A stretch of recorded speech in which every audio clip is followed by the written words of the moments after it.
Thanks for tuning into the All Funds Network podcast. My name is Mike Schroeder. Today I'm here with my co-host Skyler Steinke, and we are joined by Xin Yan. Xin is the CEO and co-founder of Sign Global. Xin, thanks a lot for joining us today. Hey, it's a pleasure. Absolutely. Well, we're going to be getting deep into CBDCs. So, maybe just start off by telling us, what are you guys working on in Sign, and maybe even take a step back. It's really interesting. Tell us your background. How'd you really get into, this world? Sure. I was electronic engineer. When I graduated, I happened to be the best year for crypto, 2017.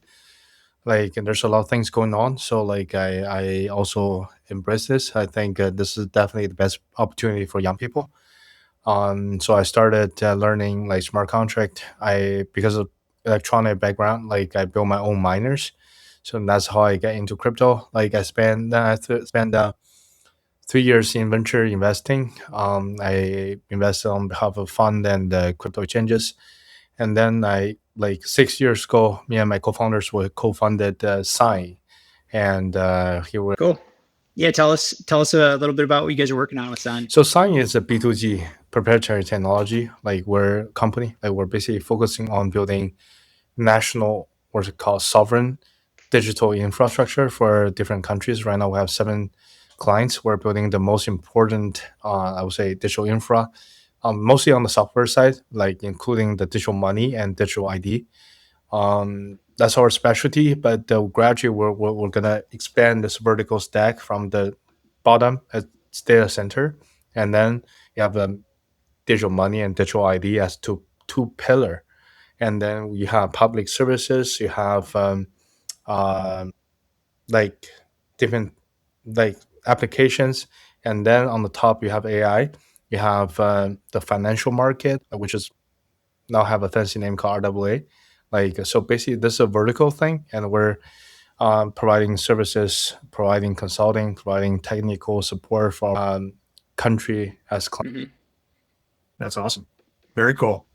Yeah, maybe let's start with talking about the CBD side of things. So talk to us about how do you look at CBDCs? How is this conversation about this kind of evolved over the last couple of years? Okay, yeah, that's actually a hard one. Every time when I try to explain CBDC to American audiences, I'm nervous, because I will say this. This is a lot of people to hate CBDC for interesting reasons. But as an insider doing CBDC system, I have to say, basically this is a blockchain, right? So it's a blockchain for fiat currency. I'll take a step back, right? So what's the problem with central bank digital central bank currency, which is fiat currency? Is the problem is a lot of Bitcoin say all the fiat currency is going to die because they keep printing, right? So but why they keep printing? My understanding is because of the current mechanism, right? So central bank will print money, but they're the most responsible one. But commercial bank, basically it's a competition of who can loan more money out.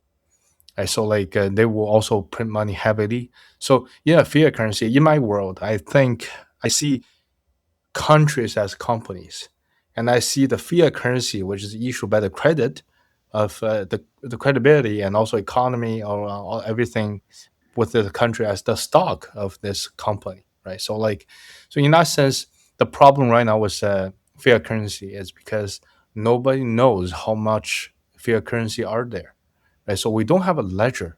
We don't have an auditable ledger for fiat currency. Nobody know how much actually circulating, because every commercial bank, they can print. They can add more numbers on their debt side, and then they're printing more money.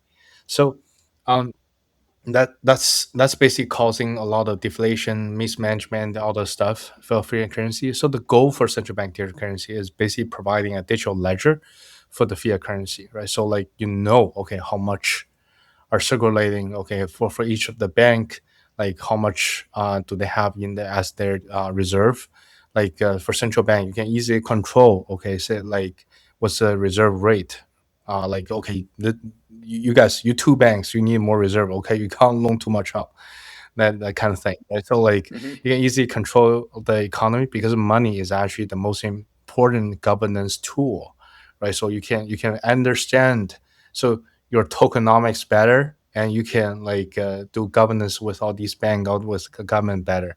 And the reason for using private blockchain, which is also another like stereotype for CBDC, is because okay, right now, although we have a lot of public chain as solutions, but we don't have one to basically good enough, right? So one of the important thing is actually privacy, right? If I send you money on public blockchain, you can see. I know your address. I can monitor. Okay, what's your allocation who you're sending money to? I can basically see everything. This is very unpractical in real life, Yeah. right? So in a payment system, you don't want this, right? So like we design, like say for CBDC, we design it like as you, I know a new account, but I can't monitor your account, but your commercial bank can monitor your account, but the central bank cannot monitor your account, but central bank can monitor your commercial bank, right? So everybody have transparency to their client. So like Yeah. that's they need to be responsible for. So like basically CBDC is a very practical system. I see it as a natural upgradation to the operating system of central banks, because in this digitalization trend, that the central bank will also need to be digitized. They can't do everything by papers. They need more data. They need more like data analytics and stuff. So a system is very much needed. Yeah, Yeah. that makes sense. Couple questions on my side, saying in many non-U.S. countries, obviously stablecoins are already widely adopted. How does that impact the CBDC adoption? And maybe kind of clear, maybe you can compare and contrast the differences there Yeah. for folks who don't really kind of understand the nuances between stablecoins and CBDC. Okay, so basically, like we'll like say when we're go to a country with propose, okay, we can build you a digital money system. You have two components, both CBDC and stablecoin will be included, and these two systems have no conflicts because CBDC is mostly for domestic use cases, right? So it's primarily for central bank, on this local commercial bank, and all those citizens in this country. So these people, like just like say in US, we're using Venmo, we're using Zelle, right? So like these are within the system, right? So within the system, you hardly understand why people are using USDC, right? So do you Americans really need USDC or USDT? No, because you have American like US dollar account, right? But stablecoin is actually more for foreigners who don't have a bank account, who still need your currency, right? So they don't bank don't know how to KYC foreigners, how to trust foreigners, so they have to do stablecoins. So stablecoins for foreigners and the issue on public blockchain. So whoever don't trust this country is okay, but you trust blockchain, you trust public blockchain. But whoever within this country, you're using CBDC because you trust your central bank. That's why you're holding your own fiat currency. So these are the two systems. I can also like share a little more because I don't want to just talk about the system we built. I want to talk about the future of currency. So like Sure. we're basically a lot of things we're doing is actually trying to build enough components, but the real long-term goal of this payment system is I think a lot of people share the same vision, which is gonna be a P2P multi-currency payment network, right? So how it works is like say, me as American, I go to a different country and I can pay whoever I want, right? So like that guy give me a like a QR code, whatever is a stable coin account or like bank account. I scan it, I hold US dollar. That guy basically probably hold like pesos, and I can still like I pay USD and he will. Just instantly Yeah. transfer from USD to peso in Yes, this yes. example. How it works. So I think we're building all these components. Firstly, you need a huge liquidity pool US dollar stable coins, and so basically because US dollar is definitely the best liquid like fiat currency, right? So everybody want like USD. So on this level, you pay somebody in that country, you pay an institution in that country, and that country will do the second layer job, which converting this USD into local fiat currency, or let's say in local fiat stablecoin currency, and send to that. Right? So like I think that's going to happen because a few trends. The first one is every sovereign nation want to issue their fiat currency into stable coins, because the problem for everybody using USDT or USDC is they will gradually take over their currency, and they don't like that, right? So like they want to have their own stock as well, right? So that's so they have to issue them their currency. You have to convert it to their currency, and then their system will be able to process this. And the second reason is I was just tweeting about. I would say like US dollar supremacy is probably the the biggest centralization thing happen on chain, because imagine there's two companies or three companies like controlling everybody's money, and that this two or three company can easily freeze everybody's money, and they only answer to one or two governments, right? So that's a huge nightmare for the future decentralization. If we allow everybody to launch a coin, now we should allow every country to launch their own like a fiat currency, right? We should allow every people from their country to choose their fiat currency. So like I say this just because I heard somebody from Circle keep talking about in the future we only need one currency. So I think that's very interesting, because that's the most centralization thing I heard from a decentralized finance company people.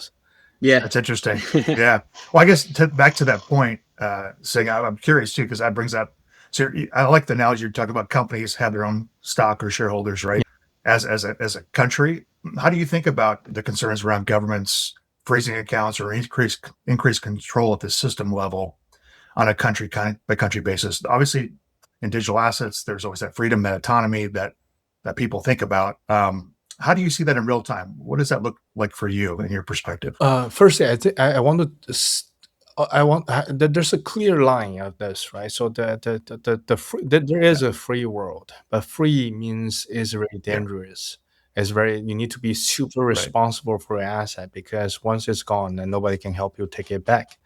Honestly, I think it's not for everyone, right? So like say we already grow up in a world, there's a free currency, there's a legal system and stuff. We don't get used to the pure native dark forest world. Like it's we okay if we allow ourselves to forget passwords, like, so many people are not ready for this system, right? So these people should use Bitcoin and Bitcoin only. I don't think any other people any other like cryptocurrency can compare with that. But there's like say, but in another sense, if you want to make a more efficient system, you want to use the system to empower economy, like you need a certain level integration to the real life. And the most successful use case is actually USD stablecoin, right? So USD stablecoin is introducing a centralized asset on a decentralized infrastructure, and that's some people don't like the idea, but people gradually accept this idea, right? I think right now most people are fine with this, and because it's actually useful, it solve a lot of problems. And back to your question about the government control, I would say the same. So like I would say in the future, like there will also be different jurisdictions. Some of the jurisdictions are for liberals. Like say if you love like this, you can go to somewhere like say there's some like I think some of the states in United States are pretty liberal. Like it's great. Like there's not much of regulation, too much headache or whatever. But like say I just within US is actually a very interesting example, right? Some of the states are very different from the other states, right? And to say, but if you want safe, right? If you want a lot of something like that, like you can go to a country where there's more control, like China, Singapore, right? So like the government will be responsible for so many things. Like you don't worry about like say if you lose your stuff, you leave your iPhone on the table, nobody will take it because there's a lot of cameras. So like right. like people will be free to choose for themselves, and the government control is just different strategy, right? So I would say as so we like sometimes we give wisest to governments, which is we don't try to say too much of what you should do, but we encourage diversity. Right? So there's some countries think like that, some countries think like this, and we'll see how it goes. Right? So like some people, some whose economy is stronger, who's whatever. Like we'll see. Yeah. Yeah, no, that's a Yeah. great point. I guess as a tail question to that, in working with these governments, you probably have an interesting perspective on what you're seeing. What's the biggest difference in how governments approach building these systems? So what are you seeing there in real time? So I can share some insights. There's very interesting insights. So firstly, I would say government, although we usually have a like impression that they're slow, they're like bureaucratic, but they're so important because some of the most important thing, like say crypto native people always talk about mass adoption, whatever. There's one thing, without government agree, like there's no way a cryptocurrency can have like a massive deployment, massive adoption, simply because they're the gatekeeper of all the users, all these monies, all these assets. So so that's the first thing. We have to talk to them. We have to take them like important enough.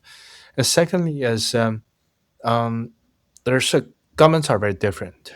Like some governments, like U.S., China, they have their own strategy.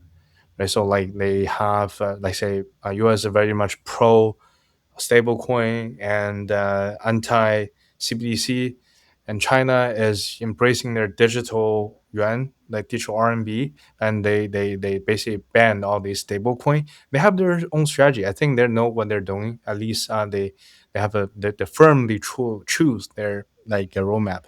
But most of the country is they don't really have too much of idea on what their own passes will look like. They're mostly trying to follow these like rules. So like right now, there's an interesting thing that most countries are having this two initiative that some people building stablecoin, some people building CBDC. These two things will happen together because you need both U.S. and China as your trading partner. Right? So like, and governments, yeah, I would say like governments sometimes don't understand too much of but when they were trying to build CBDC or stable coins, they try to learn from the other country. But the fundamentals of a certain country compared to US are so different. Right? So the one of the interesting thing is US, the Genius Act basically allow private company to issue stable coins, minting US dollars. And why? Because US have so strong legal enforcement, you so strong regulation system. Right. So like if somebody going wrong against this law, like the country can definitely make them pay. But like say a lot of countries they don't have that strong power, right? So if they give people the right to mint your own fiat currency is power of God. Like if you give if your regulation or your legal enforcement is pretty loose and you give people you give a private company in that like strong power, like you don't know what they're gonna do. You can't control. So that will create a lot of mass. So like so so we are basically while doing the system, we also keep communicating with the government. Okay, so this is not practical for you, or say you, in your country you want to do stablecoin, but you might just let your commercial bank or central bank do it. Don't give a new tech startup the opportunity to do this because right if Yeah. whatever happened they just run away, right? So and right us, if you're against us law, they can sanction you, they can take you back from any world corner of this world, but most countries cannot do that. So also giving practical advices, helping these countries. Tell us about which countries are, in your opinion, kind of the farthest ahead when it comes to CBDCs and, I don't know, launching them or using them. What's that? Like which companies do you see on like the forefront of CBDCs? Oh, it's I think it's a few, like ABM is one of them, but they're too big, sometimes they're slow. So the fast the small one, we're definitely one of them, and a Japanese company called Mitsu are doing pretty well in Southeast Asia. we're doing good in Central Asia and Middle East. So I would say there's not much company are doing this actually. Which like what companies do you see, or sorry, not companies. Countries. What country? Yeah, what countries do you see that are on like the forefront of CBDCs? Many. Start from UAE. Actually, UAE have a product called Digital Dirham. So UAE dirham is actually very like a pretty liquid asset in the global settlements markets. So digital dirham already launched its wholesale network, and soon is gonna do its retail, and we're also participating in this. And also in Central Asia, Kyrgyzstan, in I think like Cambodia, they're always using CBDC, and Korea, South Korea, their new like governor of a central bank just talk about doing CBDC. Like I think there's gonna be a priority for his term. Europe, there's a lot of initiative on CBDC going on right now, um, especially Germany. So many actually happen simultaneously. By the way, there's one thing I Yeah. also want to No, share. that's Actually, exciting. so there's one thing I usually pitch these comments or pitch people that I tell them CBDC actually a portal, a gateway to actually install all our like innovation from crypto native world to this real world. So this is a very interesting thing, like because I don't want to keep building like if we keep building like the request from government is still boring, right? So but when we imagine what's the future of money, like in crypto world, there's already so many experiment, but they don't do very well because they don't have opportunity to really push adoption. Like say the flow payment, right? So like in the future, money doesn't work like it's not like $1, $2, $3. It's gonna divide it into very very small like units, and it's flowing, right? So like you turn on the light, and they're charging you with very slow rate, but they're keep doing this, right? So like everything will be like this. So and it's the unit can be changed, can be more fractionalized, the time can be right now also like when we charging money as let's say tax, when we do tax in US we do every year, like you report tax every year, but if we're using digital system we can do it like also in real time. When you every time when you pay somebody, you pay your bill in the restaurant, that the portion of the money will go to the treasury directly. So from the treasury perspective, they're not going to do like say every year at a certain like in May or something they suddenly have a lot of money and they're spending. But at close of the day, they have to shut it down if they overspend.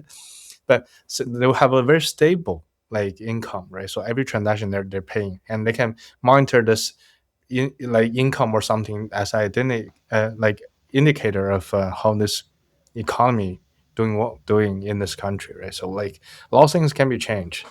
A lot of can be Interesting. installed into the real world. Yeah, that's a good point. So I guess that kind of brings us like another advantage of these CBDCs, like the ability to get this data a lot more real time. Yeah, it's not yeah, both CBDC stablecoin actually same thing from that's perspective. We're just looking for, I would say a lot of innovation is ready. We're just looking for angle for the real world to actually use it. Yeah. Hmm. Yeah. Usage is a big deal. Yeah. I guess from to your point, more real time, that's an advantage. I guess, and what's the biggest pushback you get with that you receive from governments or institutions talking about more real time? Obviously, you could say the same thing about stable coins. Real time, there's concern about bank runs. How does a bank framework fit into the narrative with CBDCs? What are your thoughts there? Also, bank is so there's a subtle competition for CBDC and banks. Like basically, CBDC give central bank a lot more power than like just monitoring tokenomics or fiat currency. So like when we design it, we have to make it very clear that CBDCs we're trying to avoid all kind of competition for commercial bank. Because firstly, we need commercial bank, right? So like commercial bank, like take the loan from central bank and also loan it to the business, all this economy, right? So they analyze the risk from certain business and basically invest, right? So then taking back, they're basically funding every economic activity of this country. So and if they done terribly wrong, and they will bankrupt, right? So like we need them. Okay, we need them as as multiple like commercial bank to compete each other to better funding all these economy activities. So central bank digital currency will not have yield, and only you deposit them into a commercial bank and turn it into commercial bank's money, and then you have yield. So that's basically the line between this commercial bank, but still, I will say in the future, mm, the most important thing for commercial bank is upgrade their system. And firstly, many commercial bank right now, especially outside the U.S., their system they're using is very slow. The settlement usually take 1 day.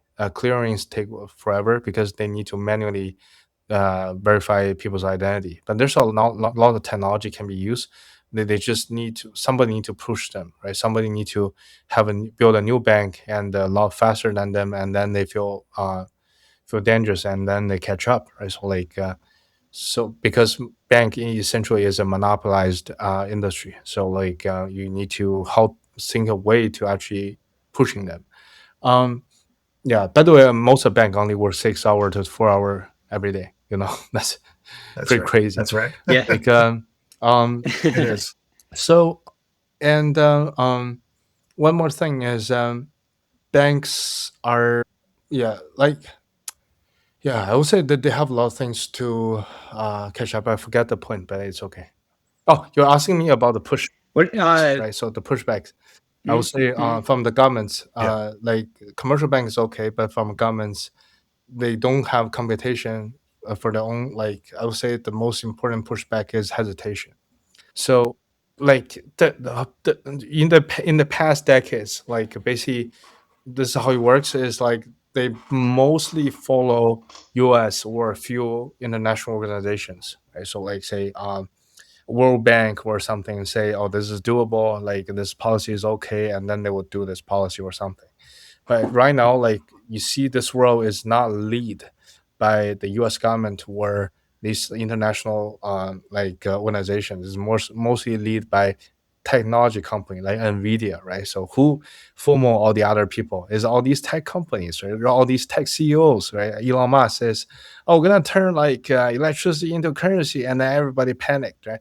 So that's a problem. Like a lot of because right now the governments like U.S. governments or UN, they're not taking leadership on teaching or pushing a lot of these kind of upgradation. So all these governments, they also hesitated a lot. So that's Yeah. when you talk about when you tell them, okay, this can be great for you guys. This is super fast, so efficient. But they'll say, oh, why the other people haven't do it? Because government for themselves, the most important thing is stability.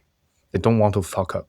Yeah. So they have It's like yeah. it almost seems like the Apple approach. Like Apple kind of, they're not pushing the forefront on folding screens. For example, it's like let Samsung master that, and then maybe we'll adopt it. Yeah. So that's a problem for like commercial bank, but they will figure out because right now is getting tense right now. Yeah, for sure. Yeah. Yeah. Another thing I was thinking about while we were talking is the you mentioned like identity. So maybe talk to us about the two things that are kind of interesting and kind of tie together here are identity and security. So, me, maybe connecting whatever it is by phone or computer to this, digital wallet, that's, CBDC wallet. Um, talk to us about kind of those aspects. And I think they kind of tie together because, identity is you saying you're yourself, but then also like kind of the aspect of like, all right, what happens when, obviously my Chase Bank can get hacked, but I don't know. I think there's more recourse than, there's definitely more recourse than like what happens when somebody hacks my Bitcoin, Yeah. So identity also one of the most important thing for a government in governing. And right now we're basically the new system we're proposing is called verifiable credentials. Basically, everybody issue all these credentials. Like we don't call it identity. Identity is actually one of the credentials, right? So like credential including your government issued ID, your graduation certificates, your proof of fund from like banks, your like many different others, like your membership card or whatever, right? So like we're trying to make all of these like verifiable through cryptography, through like the asymmetric encryption technology. So like you can verify a credential without contacting the issuer. So that will dramatically like increase the efficiency. So if bank, when they verify who you are, they don't need to call like the other bank. That's clearing will be much faster. It will be doing it in real time, and you can imagine the whole settlement will be real time. So it's actually very important components and stuff. We just need to design it very carefully. We don't want it to be too centralized. If it's too centralized, that would be a single point failure problem. Like say, if we got all the data into one server, and once the server got hacked, everybody stayed out there. That's what India happened. So India built a system called Aadhaar, and it basically got hacked every year. So like you can basically search every people's like ID number and their name or stuff online. So that's a disaster. Not good. Right? So like we're building this framework and pushing through governments and affiliated system. We're trying to use more like technology.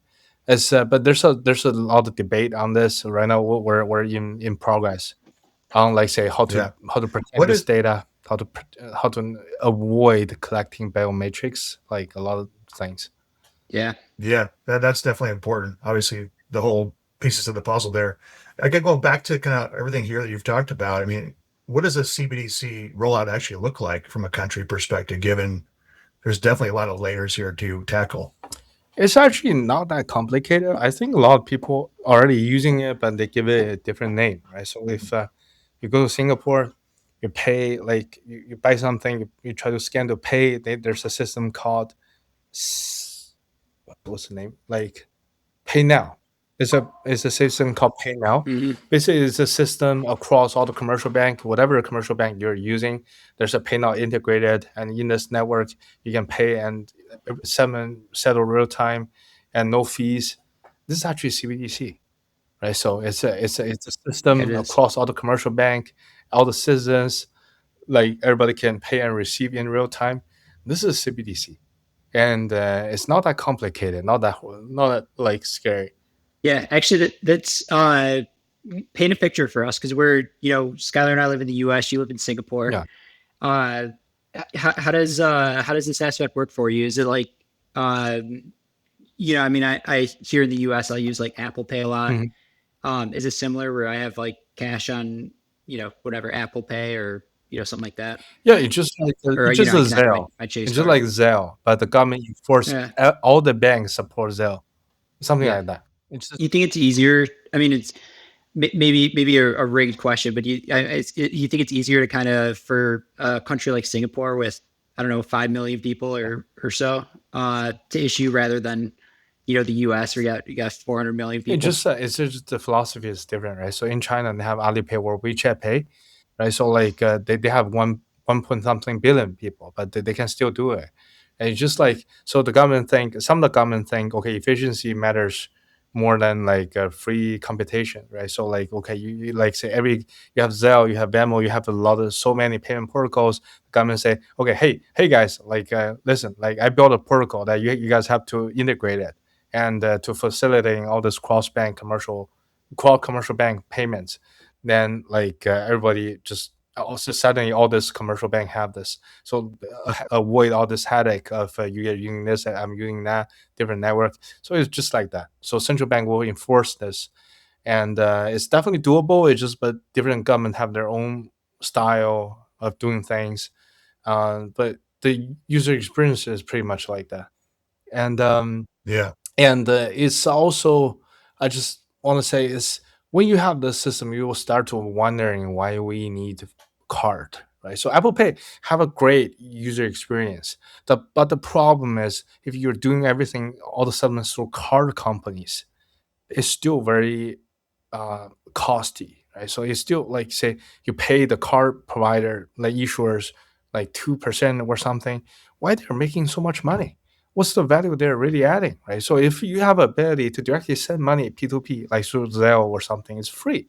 Why you are paying like all the transaction that they're taking like one point something? The middleman. Yeah, Yeah. it's Barely great. 3 or It's a great 4%. user like experience, so convenient, but everybody paying actually so much, right? So like say there's $100, I pay you, you pay Skyler, and Skyler pay me, and I receive $95, right? Does not make sense. So Right. like the point is I also say the new system is to replace the old system. Right, the old system, like when you have this system, you start wondering why we need a card issuer company to coordinating between all the commercial banks. So like they're charging too much. It's a good point. It's almost like it's like a government service. Like, I mean, like the government's kind of doing a service for people. It's, let us give you back your 3-4% that Visa is charging. We could just automate it. Yeah. It's the card issuer system is a legacy system. When there's no like internet, like banks need to talk to each other for a long time, so they need a middleman to coordinate that. But right now it's a different time. We don't really need that, right? So the government don't really need to do too much. They just need to build a protocol and enforce everybody using this protocol, right? They don't need to take too much money. We're actively managing whatever, right? So I think it's same, just like the shareholder structure of this government or this country, like make it different. No, that makes a lot of sense. I guess I want to pivot a little bit here. Just talk about what your company, with Sign Global, kind of, paint us a little bit a picture about what you guys are working on. So obviously, you guys are helping governments build out these CBDCs, and tell us about some of your other products, things you guys are doing. Sure, like CBDC is just one of them. Like we're also helping them. Like the two pillar of our product is CBDC and stablecoin. Like we also help country do stablecoins. The stablecoin of Kyrgyzstan national stablecoin already live. Like and one country in Southeast Asia and many country in Middle East and Africa, their stablecoin is also coming. We are helping the systems. Also, digital IDs, like we are then combining digital ID and digital payment to build a lot of public services. The most fundamental one is one welfare distribution, right? So government directly give money to people, right? So like say during pandemic, if you have to go through all the commercial bank to give money to people, that's a lot of chaotic. Right? You have 4 bank account, I have none. How can I receive money from government, right? But if you have like the blockchain, the system, everybody receive money just like airdrop. At the same time, like when people give money to government, like pay tax, will be a lot easier. Like these kind of thing. But the cool stuff is this year we'll also start to help country building more vertical things like data centers. Were on the top, like large language model. It's not an idea what came up, but the government basically told us, okay, we also want our own large language model because like large language model is depending on what kind of data train them, right? So like they want to use their own data, right? So they will embed their own culture, their own memory, collective memory or something. So they want their own large language model, also like trying to figure this out. So like what science is really doing is we basically helping a country building all these digital infrastructure to restore their sovereignty for different countries. That's what we really care about. We believe in sovereign nation structure. We believe every nation should have a stronger sovereignty in this turbulent world. Yeah, that's definitely interesting on the LLM side. I know we've talked about how companies kind of have their innate private data that they want to fine tune on their own LLM structure. But from a country perspective, that is also interesting too, as you bring up. It brings up a valid point relative to the LLM framework as well. It's you also think as like preserve the cultural diversity from this world, right? Because large language model in a sense is gradually getting larger and larger, and they will say if they have 80% of data in English, then it will be hard for like people speaking Thai to interact with it a lot. Like so, there's a lot of problem for the other people. That's a good point. Okay. Great. Yes. Singh, just one other question I was thinking through as we always have these discussions about, what does compliance look like, the future of compliance with CBDCs or this new framework that you're talking about here. Yeah, sure. I would say we're in a process of digitizing everything. Like when there's the government um, systems will be digitized, and at the same time, all these rules will also be digitized, right? So in the back, like when we were trying to investigate a say money laundering, it will be we need to talk about a lot of things. But right now, because we have enough data, we're digitized enough, we can basically using AI to identify all these patterns, and we can understand them in real time. Right? So I would say we're basically turning everything into code, like including compliance rules, right? So like when the system, when we turning these rules into a rules that we can embed it into the digitized system, that like the enforcement where many things will be instant, right? So the world will much like become, I have like metaphor that we have OP roll up and ZK roll up, right? So OP roll up is we're optimistic about like how things doing, how people behave, and if there's anything wrong, then we go back to try to solve this problem. This is how legal system works, right? So like we would when a signed contract, we just pretend everything will go right. But ZK is we verify everything when it's happened. So gradually we're gonna have more stuff like um roll up, like more things will happen in the beginning, and we can making sure the validity of all these information and the enforcement, the efficiency for enforcement, and will be also a lot faster. Makes sense. Yeah, but Makes sense. we're trying to make it not a scary like version of this, because honestly, it's very like painful sometimes to realize in this digitized system there's only one fine line between utopia and dystopia. But but definitely we're moving towards digitization, right? What kind of rules, what kind of incentive model, what kind of the structure we need to design to making sure we're not go to the dystopian future is very, very important. Yeah. Yeah. That's actually, maybe to end on a positive note. Yeah. Talk to us about the future that you see with CBDCs. Yeah, it's just basic. Like I said, right. So our the ultimate goal of everybody working on like crypto payment, where like this money system is, we're able to build a system that you go anywhere. You as long as you have money, you can pay everybody. Right? So you go to a country, you see a poor guy don't have money to go back home, is you can give him some money. So right now you don't need to exchange cash or something. You just scan the QR code and pay him. He will receive money. So that's the ultimate goal, right? You have money, you can pay. Like it will be P2P, it will be real time, it will be multi currency. That's it. It's gonna happen very soon, right? So Tether already launched the USDT based like global payment wallet, but you just need to add one more like better, more more stable coins, and what was a right incentive and coordination structure, and you will have. Yeah. Awesome. Well, Sig, this has been a lot of fun. Appreciate you sharing your insights on CBDCs and the future here with us. Where could people go to connect with you and learn more about Sign? Sure. Like our website is actually sign.global, and our company is called Sign. Okay. That's great. Well, we'll make sure to include all that in the show notes, saying we appreciate the time today. This has been a great conversation.